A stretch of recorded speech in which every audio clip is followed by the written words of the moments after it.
Hello friends, 2018 നമ്മുടെ വെട്രിമാരൻ ധനുഷ് കോംബോയിൽ ഇറങ്ങിയ ചിത്രമായിരുന്നു വട ചെന്നൈ. സിനിമ അന്ന് ഒരു ഹ്യൂജ് ബ്ലോക്ക് ബസ്റ്റർ തന്നെയായിരുന്നു. ഒരു പ്രത്യേക ഫാൻ ബേസും ഉണ്ട് ഈ ഒരു സിനിമയ്ക്ക്. വെട്രിമാരൻ്റെ ഒരു ഐക്കോണിക് ആയിട്ടൊരു സിനിമകളിൽ ഒന്ന് തന്നെയാണ് വട ചെന്നൈ.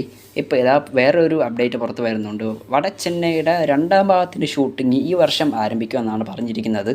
ഇതിൻ്റെ റിലീസ് 2027 പ്രതീക്ഷിച്ചാൽ മതി. ഞാൻ പറയുവാണ്, പക്ഷേ ഈ ഒരു സിനിമ എടുക്കുന്ന പകരം ആ വാടിവാസലിൻ്റെ കാര്യത്തിൽ ഒരു തീരുമാനമായിരുന്നെങ്കിൽ നമുക്കെല്ലാവർക്കും കുറച്ചും കൂടെ ആശ്വാസമായിരുന്നു. കാരണം കുറേ നാളെ നമ്മളെല്ലാവരും വെയിറ്റ് ചെയ്യുന്നു. ഒരു തീരുമാനമാക്കിയിരുന്നെങ്കിൽ കൊള്ളായിരുന്നു. എൻ്റെ പൊന്നോ, ഈ ഒരു സീരീസിന് വേണ്ടി എല്ലാവരും കട്ട വെയിറ്റിംഗ് തന്നെയായിരുന്നു. It welcome to diary. ഈ സീരീസ് എങ്ങനെ ഒഫീഷ്യൽ റിലീസ് ഡേറ്റ് പുറത്ത് വന്നിരിക്കുവാണ്. ഇതൊരു സീരീസാണ്, സിനിമയല്ല. അങ്ങനെ ഇതിൻ്റെ സ്ട്രീമിംഗ് ഡേറ്റ് പുറത്ത് വന്നിരിക്കുകയാണ്. ഈ മാസം തന്നെയാണ്. ഈ വരുന്ന 26-ാം തീയതിയായിരിക്കും സീരീസ് ഒഫീഷ്യലി സ്ട്രീമിംഗ് നടത്താൻ പോകുന്നത്. എനിക്കറിയാം ഇതിന് ഹെയ്റ്റേഴ്സും ഉണ്ട്, അതുപോലെ തന്നെ ഇഷ്ടമുള്ള ആൾക്കാരൊക്കെ തന്നെ ഉണ്ട്. ഇത് കാണണോ വേണ്ടയോ എന്ന് നിങ്ങൾ തന്നെ തീരുമാനിക്കുക.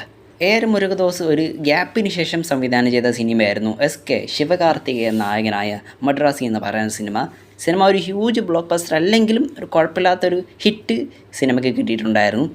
ഞാൻ ഉദ്ദേശിച്ചത് സിനിമയ്ക്കൊരു മിക്സഡ് ആയിട്ടുള്ള അഭിപ്രായം തന്നെയായിരുന്നു. ചിലവർ കൈദിയുടെ ഒരു റീമാസ്റ്റർ വെർഷൻ എന്നൊക്കെ പറയുന്നത് കേട്ടിട്ടുണ്ടായിരുന്നു.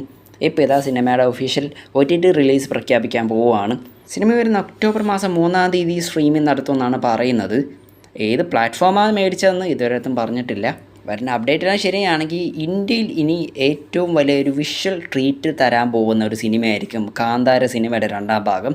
സത്യം, ഈ സിനിമ ട്രെയിലർ കണ്ടപ്പോൾ തന്നെ എല്ലാവർക്കും അത് തന്നെ മനസ്സിലായിട്ടുണ്ട്. നല്ല എക്സ്പെക്റ്റേഷനുണ്ട് സിനിമയ്ക്ക് മേലെ. സിനിമയുടെ മലയാളം ട്രെയിലർ മാത്രം തന്നെ 24 മണിക്കൂർ കൊണ്ട് 6 മില്യണിൽ കൂടുതൽ വ്യൂസ് കിട്ടിയിട്ടുണ്ടായിരുന്നു. അതേപോലെ തന്നെ ലൈക്സും കിട്ടിയിട്ടുണ്ടായിരുന്നു. പിന്നെ സിനിമ IMAX ഫോർമാറ്റിലും കൂടി റിലീസിന് എത്തുന്നുണ്ട്. അടുത്ത മാസം തന്നെയാണ് സിനിമ റിലീസിന് എത്തിക്കുന്നത്. അപ്പോൾ അത്യാവശ്യം നല്ല ഹൈപ്പുണ്ട് സിനിമയ്ക്ക് മേലെ.